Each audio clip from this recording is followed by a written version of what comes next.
Oh, we're gonna turn you off. Now it's gonna be hot. Air conditioner's off. I need a magical cooling system that doesn't make too much noise for videos. Or to live in a house with central air conditioning. I guess there are muggle solutions to lots of problems I wish could magically be fixed for me. Money. That's the magic in the muggle world. It's just money.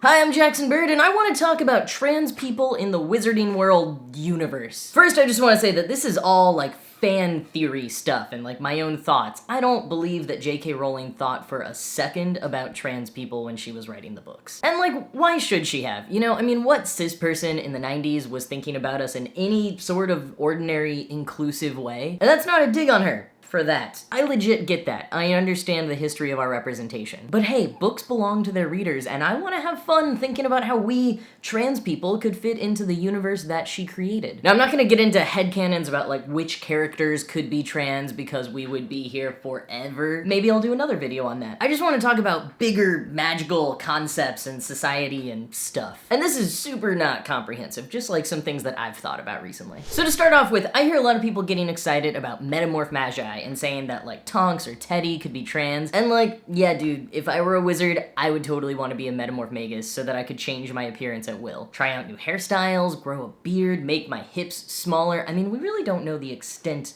of their abilities. Could I make myself taller? Could I make my voice deeper? I don't know, but it bugs me when people conflate that with being trans. Like, just because someone can change their body and typically gendered parts of it doesn't mean that they identify as a different gender than they were assigned. Yeah, it could make them think a little bit more about gender as a fluid concept, but, like, I think that since Metamorph Magi are born with that magic ability, it's a lot more like being intersex than being trans. You know, some Metamorph Magi, just like some intersex people, might be trans, but it doesn't make them trans. You know? But of course, this is all just like big metaphors. Let's not conflate real identities with fictional ones too much. And of course, I'd love for an actual intersex person to weigh in here in case I am totally off base. But another big thing in the universe that we trans folks get excited about is polyjuice potion. Now, polyjuice potion, as we know, only lasts for an hour. So even though Barty Crouch Jr. successfully used it basically 24/7 for an entire school year, that's really not practical. I mean, he had to imprison the real Mad-Eye Moody in a trunk so that he could keep getting access to his hair for the potion. So apart from having to drink it every hour, you can only change into someone else. Like, you couldn't be your own person. So I think polyjuice potion could be cool for maybe experimenting and, like, seeing if being in the body of another gender feels right for you, with the consent of whoever you're transforming into, of course. Maybe trans people could swap with each other. We are always wishing that could actually happen in our world. That would be kind of cool. But I don't think it's the answer to the big question of how physically transitioning might work in the wizarding world. You know, I feel like if there is something, maybe it's like a spell or a potion. You know, maybe you take a monthly potion like Wolfsbane that could be analogous to hormones. And then maybe there's some sort of long-term or permanent glamour charms that would be analogous more to, like, the changes that we can get from surgeries. Though whenever we see those in the books, like when Victor Crumb transfigures his head into a shark's head in the second Triwizard Task, it's usually temporary. But then again, when Draco hits Hermione with the Densagio hex or whatever it's called and her teeth grow, like, super long, Madame Pomfrey is able to use a shrinking charm to bring them back to normal. Except that Hermione lets it go a little bit longer, so her teeth aren't as large as they originally were, and that doesn't appear to ever wear off. So if a shrinking charm can be permanent, maybe other similar charms on our bodies can be permanent too? It is kind of fun to imagine how physical changes could be more comprehensive than our muggle solutions. Like, maybe you could change your height or your bone structure. Although, wait, Skelegro is totally disgusting. Didn't seem like a very pleasant experience to regrow your bones. But I mean, like, I would do it. Be miserable for a couple of days. And, like, the technology does seem to exist because of Skelegro. I do have to wonder, though, whether the stopping point for these things is magical or legal. Like, if a shrinking charm can be permanent for something like teeth, wouldn't a lot of people use it cosmetically? If something like Skelegro could make you taller, wouldn't a lot of people want that? But we never hear about those things being used in such ways, and in fact, Harry never fixes his eyesight. Now, ignoring authorial explanations like J.K. Rowling just wanted him to have glasses, and so she ignored the fact that magic could probably fix your eyesight. But just analyzing the text, is this because Harry, being raised by muggles, didn't even know it was a possibility? Or because it just isn't a possibility in the magical world? I mean, other witches and wizards wear glasses too, like Dumbledore, McGonagall, bunch of others. We don't actually know 4 out of the 5 principal exceptions of Gamp's law of elemental transfiguration. We only know about the restrictions on food, that you can summon it or grow it or multiply it, but you can't create it out of nothing. And I'd say it's very likely that some of the other principal exceptions of Gamp's law of elemental transfiguration apply to living, sentient beings. Now, whether by magical physics or some deeply enchanted type of magical law, or maybe even just unenchanted simple legislation or societal opinion, maybe certain things about our bodies can't be permanently altered in the Wizarding World universe. But getting into the legal side of things, just briefly, I don't want to get in the weeds here, but I feel like there would probably definitely be a registry for trans folks seeking medical or legal transition, at least. You know, like, there is a registry for animagi and for werewolves. This seems like something that the ministry would probably highly regulate. Again, kind of depending on how the physics of the magic actually works. Like, maybe the technology for a lot of these things does actually exist, but it's highly restricted. So you have to go through some type of process to prove that you're trans and get permission to undergo various spells and get access to potions or whatever. I just think that's one part of the Wizarding world that would probably feel pretty similar to ours. Going along with that, like in the Muggle world, in our world, access to care usually means that you need to see a therapist, which is a barrier of access that we could debate later, but like, I do think that most trans folks and all people do benefit from access to mental health care, and mental health care doesn't seem to be huge in the Wizarding world beyond eating chocolate. Like, is there any sort of psychiatric or like social welfare care programs for trans magical people? We do know that Neville's parents and Gilderoy Lockhart live in a ward of St. Mungo's that houses people whose minds have been permanently altered by spells and stuff, but is it rehabilitative at all? And do they have any type of care for people in less extreme situations? I have so many questions, and I'm gonna keep talking about all of them, but first I wanna just take a minute to let you know that if you like this trans Wizarding World conversation, I've got merch for that. I have these transgender Deathly Hallows symbol lapel pins that I designed a while ago. I also sell other queer and or Harry Potter themed buttons, and as you probably know by now, I have a book coming out soon that is not so subtly Harry Potter themed in its title. There's lots of references to Harry Potter in it, including a whole rant about Pottermore. Really managed to fit that into my memoir. It comes out September 24th, and if you want a signed copy, you can pre-order it from DFTBA, where you'll also get a pack of my You Can't Erase Me pens, because, you know, trans visibility, like you can't erase us, but also you can't erase pens, because they're pens.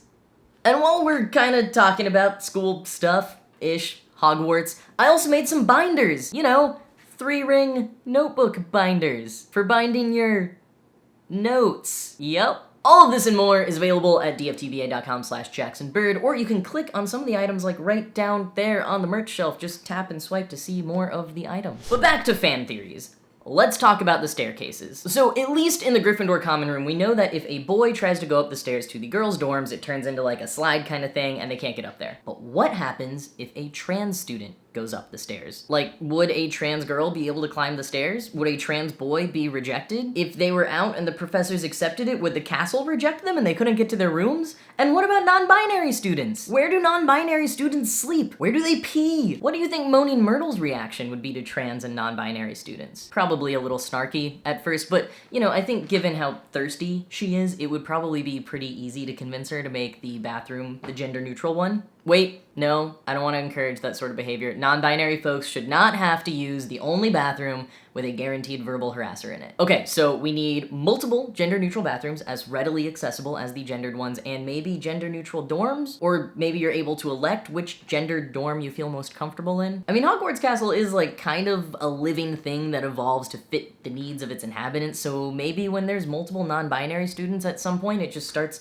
naturally creating extra dorms for those students? I don't know. But thinking about binary trans students as well, like at what point in transition do the magical elements of the castle start recognizing them as their affirmed gender? What if it's before even they know? Like, what if the sorting hat knows that you're trans before you do, and it says like something like sly and sassy while it's sorting you? I think sassy sorting hat has always been my headcanon for the sorting hat. Or would all this depend on the professors to like manually update spells and stuff? And what would professors think of trans students? I mean, this gets us into a larger discussion about like what the wizarding world at large thinks of trans and queer magical folk. I do think we could safely say right off the bat that students are gonna bully each other for anything. So like, even if they weren't bullying someone because they were trans per se, they might bully them for like the clothing they're wearing or the way they're doing their hair or like whatever. Kids are gonna find a way to gossip and make fun of each other. But I do want to think about like the larger idea of LGBTQ plus acceptance in the wizarding world. How much would they be discriminated against? You know, do witches and wizards have the same prejudices against the LGBTQ plus community as muggles? Or as much as they do against purebloods and their whole humans versus other magical beings thing? Something to think about is that J.K. Rowling has explained many of the quirks of the wizarding world, like using quills and their mode of dress and their bafflement at modern muggle technology. She's explained that by saying that they kind of froze in time when the International Statute of Secrecy was put into effect in 1692, the same year as the Salem witch trials, just FYI. So if their technology and culture froze in the 17th century, did their ideas about society freeze as well? Were magical people perhaps more accepting of gender and sexual diversity as opposed to their muggle counterparts even then? I mean, thinking about the muggle side of things, we do have to remember that trans and queer identities, as we think of them today, didn't exist until the 20th century. Yes, queer, trans, and gender nonconforming people existed throughout time and across cultures, but they had entirely different language to describe it. To super simplify it, it was viewed, at least by cis straight people in society at large, if not by the individuals themselves, as more of an act, and usually a sinful one, but more of an act than a whole identity. But as far as the evolution of the magical community's beliefs, I mean, I do find it a little tough to think that over the centuries, as Muggleborns share pieces of their lives and culture, that the wizarding world wouldn't have had to at least confront the evolving Muggle concepts of gender and sexual identities. I mean, it's canon that women can hold all the same professions men can, and that's something that wouldn't have been the case in the 1600s in the Muggle world. Now, I know J.K. Rowling has tried to say that gender, racial, and religious identity weren't a big deal to wizards who were more concerned about blood purity, Muggle relations, and oppressing non-human magical beings, but like, I don't know if I really buy that. I think that all kinds of prejudices follow you anywhere, probably. And then we also have to think about the fact that we never hear about wizarding religions, outside of a single mention of Anthony Goldstein, who J.K. Rowling has confirmed is at least culturally Jewish. But given that faith has long been the excuse for discriminating against the LGBTQ plus community in many cultures, if the magical world doesn't really have religion, maybe things are a little better for queer and trans magical folks. I don't know. I think at the end of the day, and maybe this is just my own lack of imagination, but I think the wizarding world's relationship to queer and trans folks is probably pretty similar to the Muggle world. Maybe a little less outright persecution, maybe a little less legislation, maybe some better opportunities for physical transition, but still a general sense of othering, maybe being a little in the shadows. But that's just my thoughts. What do you think? Let me know in the comments what you think about trans people vis-a-vis the wizarding world, and let me know if you like me making Harry Potter videos. I haven't done it hardly at all on this channel, because I used to put all of that over at the Harry Potter Alliance's channel, so I don't know, maybe I'll do more of it. Maybe one with my queer character headcanons. Let me know. And again, my book is coming out in less than a month. Oh my gosh, we're getting so close, and we're starting to announce more and more events that I'll be doing where you can meet me, get your book signed, hang out with other cool people. Most of them are on the East Coast for now, but you can go to my website to check out what we've got and keep checking back for more as they're announced and updated. I think that is all from me for today. I cannot wait to hear all of your theories in the comments. Thank you all for watching, and I'll see you next time.